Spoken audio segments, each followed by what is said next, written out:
38 नंबरदारों को सस्पेंड करने को लेकर नंबरदारों में रोष है और आज उन्होंने कैथल लघु सचिवालय में प्रदर्शन किया और अपने मांग पत्र कैथल के उपायुक्त को सौंपा। पत्रकारों से बातचीत करते हुए नंबरदार ने कहा कि हमें गांव में रहना होता है, भाईचारा कायम करना होता है। अगर हम किसी गांव वाले की पराली जलाने की शिकायत प्रशासन से करते हैं तो हमारे पास सुरक्षा नहीं है और हमारा भाईचारा भी बिगड़ता है और गांव का माहौल भी खराब होता है और हमें जान माल का खतरा भी रहता है। पराली जलाने की सूचना देना हमारा काम नहीं है, इसके लिए जिम्मेदारी अधिकारियों की है और सस्पेंड नंबरदार को किया जाता है। ये गलत है, नंबरदारों को तुरंत बहाल किया जाए।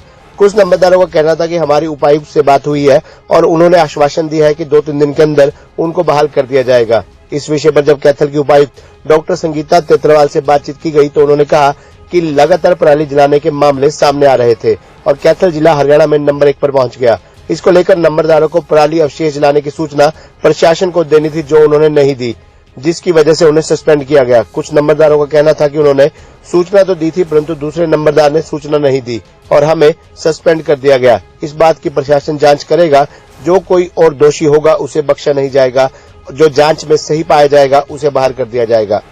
प्रदर्शन यही है पराली के उसमें जलाने के भैया कैथल जिले में पराली जलती है या और जिले में नहीं जलती, क्यों ऐसे ही कैथल जिले में क्यों सस्पेंड किए गए? कैथल जिला पूरे हरियाणा में नंबर 1 पर आ चुका है प्रदूषण के मामले में, पराली जलाने के मामले में, और आप कैसे सस्पेंड किए गए? नहीं फिर वो तो है हमारे पास क्या सूचना है, हम सूचना लड़ाने के लिए थोड़ी है हमारे पे, किसी को भी करेंगे लड़ेंगे लोग, तुम हमारा सिर फोड़ेंगे भाई। ये सब तो बड़ी बात ना, इतनी मशीन है, सरकार मशीन दो, सब्सिडी पर दो, वैसे दो, ये भी तो है ना। और भी टीम है, वीडियो है, तहसीलदार साहब हैं, जितने भी अधिकारी आए हम उनके साथ सहयोग करने के लिए तैयार हैं, पर हमारे सूचना दे जाओ पहले। तो आपकी जिम्मेदारी लगाई गई थी कि कोई पराली जलाएगा तो आपकी सूचना प्रशासन को देंगे आप? मान 1-2 ने दे भी है तो पटवारी ने करना, जैसे करो वो करो। हमारे कैथल जिले के 38 नंबरदार सस्पेंड किए गए थे। ये जो पराली जलाने की शिकायत नहीं बताई जिन्होंने, ये मुद्दा था, और एक 60 साल से ऊपर जो हमारे नंबरदार हैं उनके मेडिकल फिटनेस के लिए कल परसों लेटर निकाला है। ये 2 हमारे मुद्दे थे।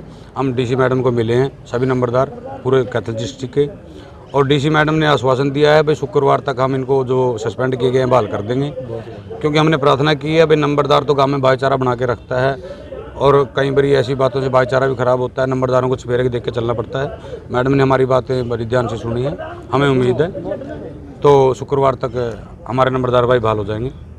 कि अभी फ़िलहाल हरियाणा के अधिकतर शहरों के अंदर पोल्यूशन का स्तर बहुत ज़्यादा बढ़ा हुआ है। अस्थमा के पेशेंट्स के हैं वो भी काफ़ी इंक्रीज हुआ है नंबर्स, तो कहीं ना कहीं इसके लिए एनवायरमेंट पोल्यूशन जिम्मेदार है। तो इसमें कैथल में सबसे ज़्यादा आगजनी की घटनाएं हो रही है, सबसे ज़्यादा पोल्यूशन जनरेशन का स्रोत है वो कैथल से है, और इसमें कहीं ना कहीं हमारा जो इंफॉर्मेशन सिस्टम है उसकी कमजोरी रही है। इसमें हमने स्टाफ की ड्यूटी लगाई थी, नंबरदारों की प्राइम रिस्पॉन्सिबिलिटी थी कि अपनी अपनी पट्टी की जो इन्फॉर्मेशन है वो आप हमें दें।